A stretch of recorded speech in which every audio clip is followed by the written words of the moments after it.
வாசிங்கள். அதே என்னாகும் 12:7 வாசிங்கள் பார்ப்போம். என் தாசனாகிய மோசேயோ அப்படிப்பட்டவன் அல்ல, என் வீட்டில் எங்கும் உண்மை உள்ளவன். இரண்டாவது, தேவனுடைய வீடு என்பது எதை குறிக்கிறது? வாசிங்க.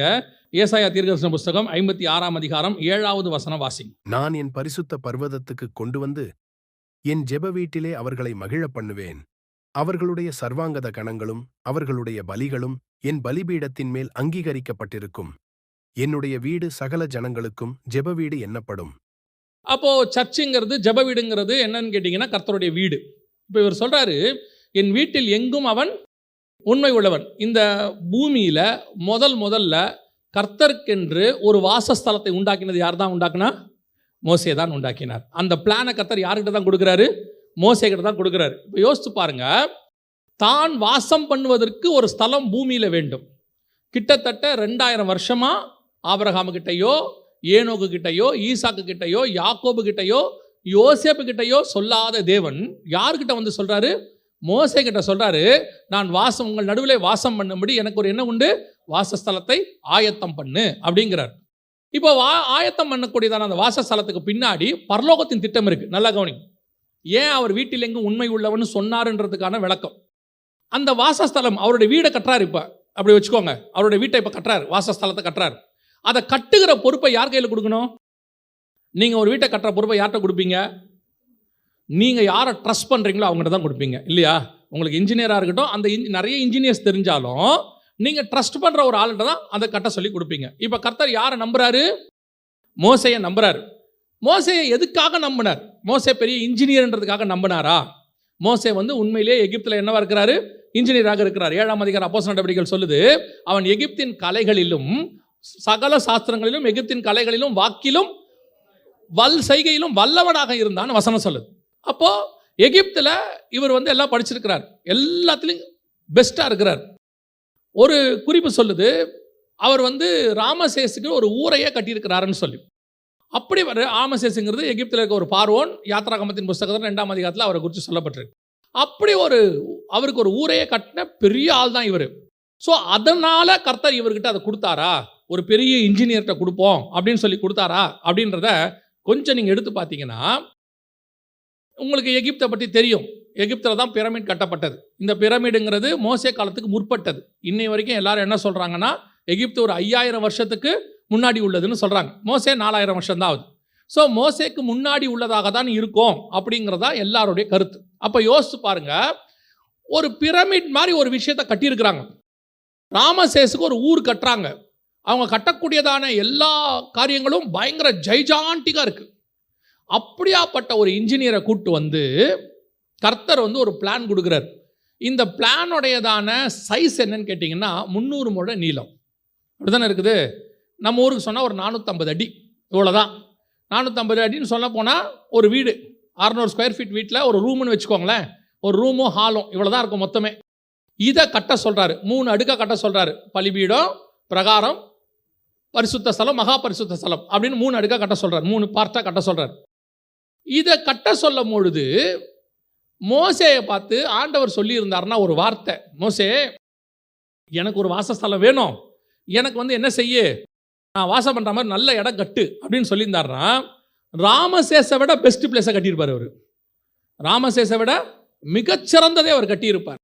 ஆனால் மோசே கிட்ட சொல்லும் பொழுது கர்த்தர் ஒரு வார்த்தை சொல்றார். வாசிங்க, யாத்ராகமத்தின் புஸ்தகம் 25ஆம் அதிகாரம் 9வது வசனம் வாசிங்க. நான் உனக்கு காண்பிக்கும் வாசஸ்தலத்தின் மாதிரியின்படியும் அதனுடைய எல்லா தட்டுமுட்டுகளின் மாதிரியின்படியும் அதை செய்வீர்களாக. அதே 25-40 வாசிங்க. மலையிலே உனக்கு காண்பிக்கப்பட்ட மாதிரியின்படியே அவைகளை செய்ய எச்சரிக்கையாயிரு. எச்சரிக்கையாயிரு, 2வது மாதிரியின்படி. 3வது வாசிங்க, 26-30 வாசிங்க. இவ்விதமாக மலையின் மேல் உனக்கு காண்பிக்கப்பட்ட மாதிரியின்படியே வாசஸ்தலத்தை நிறுத்துவாயாக. திருப்பி திருப்பி காட் சொல்றாரு, நான் உனக்கு ஒரு மாடல் காட்டுறேன், இந்த மாடல் படி செய், இந்த மாடல் படி செய், இந்த மாடல் படி செய். 3 தடவை சொல்றாரு. அதுல ஒரு தடவை கேர்ஃபுல்லா இருங்கிறார். இதை நீங்க சாதாரணமா எந்த ஒரு இன்ஜினியர்கிட்ட சொன்னீங்கன்னாலும் டென்ஷன் ஆயிடுவாங்க. காரணம் என்னன்னா, அவரு மிகப்பெரியதான ஒரு இன்ஜினியர். அவர்கிட்ட ஒரு 3 ரூம் கொடுத்துருக்கோம், சின்ன ரூம். அது கூட கல் வச்சு கட்டுறதில்ல, பிரமிட் ஃபுல்லாக கல் வச்சு கட்டினது. இது வெறும் ஸ்க்ரீன் வச்சு கட்டுறது. இதை கொடுத்துட்டு ஒரு தடவைக்கு 3 தடவை சொல்கிறாரு, இதை கட்டுவதற்கு நீ என்ன யாரு, எச்சரிக்கையாயிரு. ரெண்டாவது மாதிரியின்படி கட்டு. நான் என்ன கொடுத்தனோ அப்படி செஞ்சு கொடு. அப்படின்னா என்ன அர்த்தம்? பரலோகத்திலிருந்து தேவன் ஒரு மாடல் பரலோகத்தில் வச்சிருக்கிறார். இந்த ஆசாரிப்பு கூடாரம் என்பது உங்களுக்கு தெரியும்னு நினைக்கிறேன். பரலோகத்தினுடைய மாடல். அது பரலோகத்தில் வெளிப்படுத்தல் 7:9 சிங்காசனம், வெளிப்படுத்தல் 15:2 கண்ணாடி கடல், வெளிப்படுத்தல் 6:8 9:10 பலிபீடம். இந்த மூணுத்தினுடைய மாடல் தான் காட்டுறார். அந்த ஒரிஜினலை காட்டுறார். காட்டிட்டு இது மாதிரி நீ கீழே கட்டு. ஏன் மாதிரியின்படி கட்டு, மாதிரியின்படி கட்டுறான்னா, இந்த பிளானுக்கு பின்னாடி ஹெவனுடைய திட்டம் வேற ஒன்று இருக்கு. ஏன்னா இந்த ஆசாரிப்பு கூடாரம் என்பது முழுக்க முழுக்க இயேசு கிறிஸ்துவோடைய மாடல். இயேசு கிறிஸ்து தான் மகாபரிசுத்த கிருபாசனத்துக்குள்ள உட்கார்ந்து இருக்கிறவர். அவர் தான் உடன்படிக்கை. அந்த உடன்படிக்கை பெட்டிக்குள்ள 3 இருக்கு. அதான் தெரிந்து கொள்ளப்படுதல். இயேசு கிறிஸ்து ஒரு பக்கம் நியாயப்பிரமாணம் கல்லு, ஒரு பக்கம் மண்ணா வைக்கப்பட்ட பொற்பாத்திரம், இது சுயாதீன பிரமாணம். இது எல்லாத்துக்குனுடைய ஒரு நிழல் தான் ஆசாரிப்பு கூடாரம். அதில் இருக்கிற பஸ்கா ஆட்டுக்குட்டி இயேசு கிறிஸ்து அடிக்கப்படுதல், பலிபீடம், பிரதான ஆசாரியன், வரப்போகிற இயேசு கிறிஸ்துக்கு அடையாளம், இது ஒவ்வொன்றுத்துக்கு பின்னாடியுமே தேவ திட்டம் இருக்கு. இதுல 1 இன்ச்சு மாறினா கூட ஹெவன் பிளான் மாறிடும். கொஞ்சம் மாறிச்சுன்னா ஹெவன் திட்டம் மாறியே போயிடும். ஸோ ஹெவன் கொடுக்குற அந்த சைஸு, அந்த காரியங்கள் அத்தனையும், கலர் எல்லாம் பர்ஃபெக்டாக இருக்கணும். சிவப்பு தீர்ந்த ஆட்டுக்கடாவினுடைய தோலை போர்த்துவாயங்கன்னா என்ன அர்த்தம்னா, அது இயேசு கிறிஸ்து முழுவதுமாக ரத்தம் தோய்ந்திருக்க போகிறார். சிவப்பான கிடாரி தலை முதல் கால் வரைக்கும் சிவப்பாக இருக்கணும்னா இயேசு கிறிஸ்து தலையிலிருந்து கால் வரைக்கும் அடிக்கப்பட்டு சிவப்பாக காணப்பட போகிறார். ஒவ்வொன்றுத்துக்கு பின்னாடியும் கிரைஸ்ட் இருக்கிறார், பரலோகம் இருக்கு. அந்த மாடலை கொண்டு வந்து தேவன் பூமியில உள்ள ஒரு மனுஷனை நம்பி கொடுக்கிறார். யோசித்து பாருங்க, 2000 வருஷமா அப்படி ஒரு மனுஷன் கிடைக்கல, ஒரு மனுஷன் கிடைச்சிருக்கிறான். அவங்கிட்ட கொடுக்கிறாரு. இதுதான் என் வீட்டில் எங்கும் உண்மை உள்ளவன். அது அர்த்தம் என்னன்னா, நான் என்ன சொல்றனோ அதை அவன் அப்படியே செய்வான். நான் என்ன காண்பிக்கிறனோ அதை அப்படியே காட்டி செஞ்சு கொடுப்பான். அதில் கொஞ்சம் கூட மாற்ற மாட்டான். தன் சுயத்தை கலக்க மாட்டான், தன் அறிவை கலக்க மாட்டான், தனக்கு தெரிஞ்சதை யூஸ் பண்ண மாட்டான். கர்த்தர் எனக்கு என்ன சொன்னாரோ அதான் அங்க. இந்த மாதிரி 100% கீழ்ப்படுகிற ஒருத்தன் தான் மோசே. உங்களால என்னாலே முடியுமா? அதை இப்போ முடியுமா? எந்த ஒரு காரியத்தையும் கர்த்தர் சொல்றாருன்னு வச்சுக்கோங்களேன், அதில் நம்மளை அறியாமலேயே நம்மளுடைய சுயம் கொஞ்சம் கலக்கும், நம்மளை அறியாமல் நம்ம மாம்சம் கலக்கும். அந்த இடத்துல என்ன சொல்லுவோம் தெரியுமா? எனக்கு தெரியாதா, எனக்கு புரியாதா அப்படின்னு நம்ம சொல்லுவோம். நான் படிக்கலையா, எனக்கு ஞானம் இல்லையா, அப்புறம் ஏன் ஆண்டவர் எங்கிட்ட கொடுத்தாரு? ஏன் உங்ககிட்ட கொடுத்தாரு தெரியுமா? நீ அறிவாளி என்பதனால உங்ககிட்ட கொடுக்கல, நீ பயங்கர திறமசாலின்னு ஒன்று கொடுக்கல. அவருக்கு தேவை நான் சொன்னதை செய்வதற்கு ஒருத்தன் வேணும். 100% கீழ்ப்படுகிறவன்.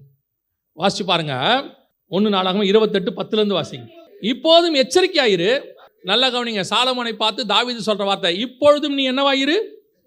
எச்சரிக்கையாயிரு. சரி, கர்த்தர் உன்னை தெரிந்து கொண்டார், எச்சரிக்கையாரு, கேர்ஃபுல்லாரு. எதுக்கு கேர்ஃபுல்லாரு? 12 வாசிங்க. ஆவியினால் தனக்கு கட்டளையிடப்பட்டபடியெல்லாம் அவன் செய்ய வேண்டிய கர்த்தருடைய ஆலய பிராகாரங்களும் தேவனுடைய ஆலயத்து பொக்கிஷங்களையும் பரிசுத்தமாக நேர்ந்து கொள்ளப்பட்டவைகளின் பொக்கிஷங்களையும் வைக்கும் சகல சுற்றறைகளும் இருக்க வேண்டிய மாதிரியையும் அப்படின்னா என்ன அர்த்தம்? எல்லாமே மாடல். அத்தனையும் டேவிடுக்கு ஆண்டவர் காமிச்சிட்டாரு, தாவீதுக்கு எல்லாத்தையும் காட்டிட்டாரு. அந்த மாடலை கொண்டு வந்து தாவீது சாலமோன்ட்ட கொடுத்துட்டு சொல்றாரு, இதை கட்டுவதற்கு நீ என்னவாயிரு? எச்சரிக்கையாயிரு. சாலமோனை போல ஞானம் உள்ளவன் உலகத்தில் ஒருவனும் இல்லை. அந்த ஞானம் உள்ளவனுக்கிட்ட கர்த்தர் சொல்ற வார்த்தை, இதை மடி கட்டுறதுக்கு நீ என்னவாயிரு? எச்சரிக்கையாயிரு. ஏன்னா உன் ஞானத்தோட கட்டுற ஆளை எனக்கு வேண்டாம், எனக்கு கீழ்ப்படிஞ்சு கட்டுற ஆள் தான் எனக்கு வேணும். பல நேரங்களில் நம்மகிட்ட இருக்க பிரச்சனை இதுதான். அது ஆவிக்குரிய வாழ்க்கையா இருக்கட்டும், குடும்ப வாழ்க்கையா இருக்கட்டும், ஊழியமா இருக்கட்டும், கர்த்தர் நம்மகிட்ட என்ன சொல்றாரோ அதை அப்படியே 100% செய்கிற ஆளு, 100%. ஏன்னா கர்த்தர் ஆவியில சொல்லக்கூடியது. அந்த வசனம் என்ன சொல்லுது? ஆவியினால் தனக்கு கட்டளை. அதை நீங்க செய்யணும்னா மாம்சத்திலிருந்து ஆவிக்கு செய்யணும். எவ்வளவு கஷ்டம் பாருங்க. நீங்க இப்ப எதுல இருக்கிறீங்க? மாம்சத்தில் இருக்கிறீங்க. மாம்சத்துக்கு ஆவிக்கு என்ன ஆகாது? என் ஆவி மனுஷனோடு கூட போராடாது. இது மாம்சம், அது ஆவி. ஆனா கர்த்தர் என்ன எக்ஸ்பெக்ட் பண்றாருன்னா, என் ஆவி சொல்றத உன் மாம்சம் கேட்கணும். அதனாலதான் சபையை பார்த்து கர்த்தர் சொல்றாரு, ஆவியானவர் சபைகளுக்கு சொல்லுகிறதை காதுள்ளவன் கேட்க கடவன். நான் என்ன சொல்றேனோ அதை அப்படியே செய், கூட எதையும் கலக்காத. அப்படி கலக்காம 100% கர்த்தர் சொன்னது. இதுல பெரிய இன்னொரு டிராபேக் இருக்கு தெரியுமா? என்ன டிராபேக் தெரியுமா? மோசேய பயங்கரமான அறிவாளி. மோசே யாரு? பயங்கரமான அறிவாளி. 7ஆம் அதிகாரம் சொல்லுது. இப்போ இவனுக்கு ஹெல்ப் பண்றதுக்கு ஒருத்தனை கொடுத்தாரல, யாரு அவன்? யார் தெரியுமா? யூகித்து ஞானமாய் செய்யக்கூடியவன். பெசலையேல் இவங்கிட்ட கொடுத்தா இன்னொரு அறிவாளி, இன்னொருத்தனும் இருப்பான் பெசலையேல் கூட. அவன் பேர் என்ன? அகோலியா. அவன் ஒரு அறிவாளி. நீங்கள் நல்லா கவனிச்சு பாருங்க, மாற்றி செஞ்சவன் அத்தனை பேரும் பெண் சொன்னதை தான் மாற்றி செஞ்சுருப்பான். ஆதாம்லேருந்து ஆபிரகாம்லேருந்து ஆண்டவர் கடைசியாக சொல்லுவார், போ உன் ஒய்ஃப் என்ன சொல்லுது அதையே செய்ப்போ அப்படின்னு சொல்லி அனுப்பி விடுவார். இவ்வளோ பெண்களை கொடுத்துருக்காரு. இவ்வளோ ஒரு அறிவாளி பெசலியல், அகோலியால், இவ்வளோ பேர். இத்தனை பேரும் எவ்வளோ அட்வைஸ் கொடுப்பான், எவ்வளோ கொடுப்பான். அத்தனை பேர் சொல்கிறதையும் செய்யக்கூடாது. அதான் இருக்கிறதுலே மோசேக்கு டெஸ்ட்டே அதுதான். இருக்கிறதுலே கஷ்டம் மோசேக்கு தான். த டாப் மோஸ்ட் அறிவாளி பெசலியல், ஒரு பக்கம் அகோலியால், ஒரு பக்கம் ஞானாந்திர ஸ்திரீகள். இவ்வளோ பேர் உட்காந்துருக்காங்க. இது பத்தாதுக்கு அவங்க அக்கா மிரியாம் வேற அப்பப்போ வரும், தம்பி என்னடா பண்ணுற அக்கா, இந்த மாதிரி ஆண்டவர் உன்னையே நான் தாண்டா காப்பாற்றினேன், சும்மா எங்கிட்டே வந்து பேசாதடா, உன்னை நான் மட்டும் அன்றைக்கி உன்னை பெட்டியில் வச்சு தண்ணியில் விடாமல் போயிருந்தா அப்படிங்கும். ஊழியத்தில் இருக்கிறதுலே கஷ்டம் யார் தெரியுமா? கூட இருக்கிறவனை சமாளிக்கிறது தான். புற ஜாதியாருக்கு கூட நீங்கள் வச்சு ஊழியத்தை பண்ணிடலாம், யாரை வச்சு பண்ண முடியாது தெரியுமா? இந்த கூட ஒரு 10 பேர் இருப்பாங்களே. மோசேயோடைய பெரிய கஷ்டம் என்னன்னு கேட்டிங்கன்னா, இவ்வளோ அறிவாளிகளையும் வச்சுக்கிட்டு, இவ்வளோ காரியங்களையும் வச்சுக்கிட்டு கர்த்தர் சொல்கிறத செய்யணும். கர்த்தர் சொல்கிறாரு, என் பேச்சையும் அவன் கேட்பான், மனுஷன் பேச்சையும் கேட்க மாட்டான். என் வீட்டில் எங்கும் அவன் உண்மை உள்ளவன். நான் என்ன கொடுத்தனோ அதை அப்படியே செஞ்சு கொடுப்பான், பர்ஃபெக்ட். அதில் எதுவுமே மாறாது, இன்ச்சு கூட மாறாது, கலர் மாறாது, கல் மாறாது, ஆடு மாறாது, மாடு மாறாது, எதுவும் மாறாது. என்ன நான் சொன்னேனோ அதான் சொல்கிறாரு. இன்றைக்கி யோசிச்சு பாருங்க, ஊழியத்தின் பாதையில் அல்லது தனிப்பட்ட வாழ்க்கையில், உங்கள் பிள்ளைகள் வாழ்க்கையில் கர்த்தர் சொல்கிறத உங்களால் செய்ய முடியுமா?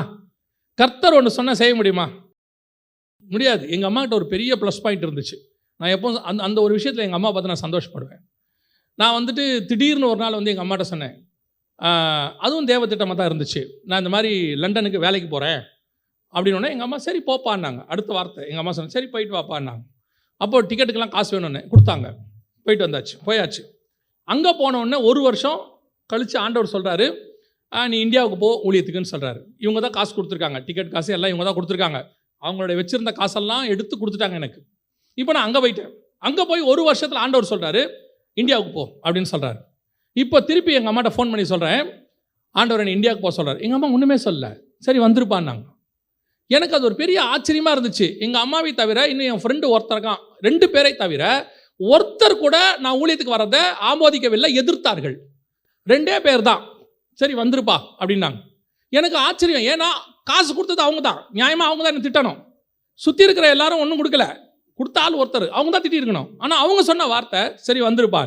இந்த மாதிரி கர்த்தர் சொன்னதை அப்படியே ஓகேன்னு அக்செப்ட் பண்ணுற ஆள் உங்க கூட இருந்துச்சுன்னா பிரச்சனையே இருக்காது. இந்த சொல்கிற ஆள் அகைன்ஸ்டாக சொல்லும், அதெல்லாம் இல்லை, அதெல்லாம் கர்த்தர் உங்களை ஊழியத்துக்கெல்லாம் கூப்பிடல அப்படிம்பாங்க. அப்படி கர்த்தர் ஊழியத்துக்கு கூப்பிட்டா ஏன் இப்படிலாம் நடக்குது அப்படின்னு டிஸ்கரேஜ் பண்ணுவாங்க. இந்த மாதிரி ஆட்கள்லாம் கூட இருப்பாங்க. இதை நீங்கள் காதில் வாங்கக்கூடாது, அதான் இருக்கிறதுல ரொம்ப முக்கியம். பல நேரங்களிலே கர்த்தர் சொன்ன திட்டத்துக்கு விரோதமாய் ஒரு கூட்டம் பேசிக்கிட்டே இருக்கும், கேட்கவே கூடாது காதில். அந்த நேரத்தில் சவுல் மாதிரி இருக்கணும், காது கேளாதவனை போல இருந்தான், சிவுடு மாதிரி ஆயிடணும். என்ன வேணால் சொல்லட்டும், கர்த்தர் சொன்னதை மட்டும்தான் நான் செய்வேன், அதை தாண்டி ஒன்றும் செய்ய மாட்டேன். அப்படிப்பட்டவனை பார்த்து தான் கர்த்தர் சொல்லுகிறார், என் வீட்டில் எங்கும் அவன் உண்மை உள்ளவன். இன்னைக்கு நம்ம அப்படிப்பட்டதான தேவ திட்டத்துக்குள்ளே இருக்கிறோமா? கர்த்தர் சொல்கிறத அப்படியே செய்யக்கூடியது, அப்படி ஒரு மனநிலை உங்களுக்கு வரணும். ஆண்டவர் சொல்லிட்டாரா, அதில் மாற்று கருத்தே கிடையாது, நோ அதர் சான்ஸ்.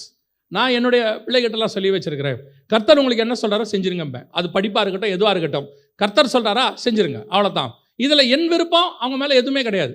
அவங்க செய்ய போகிறதுக்கு துணையாக நிற்கணும், அது காட்ஸ் வில்லாக இருந்தால் துணையாக நிற்கணும், அது மட்டும் தான் என் வேலை, மொத்தமே அவ்வளோதான். ஏன்னு சொன்னால் ஒவ்வொருத்தரையும் கர்த்தர் ஒரு திட்டத்தோடு தான் வச்சிருக்கிறார்.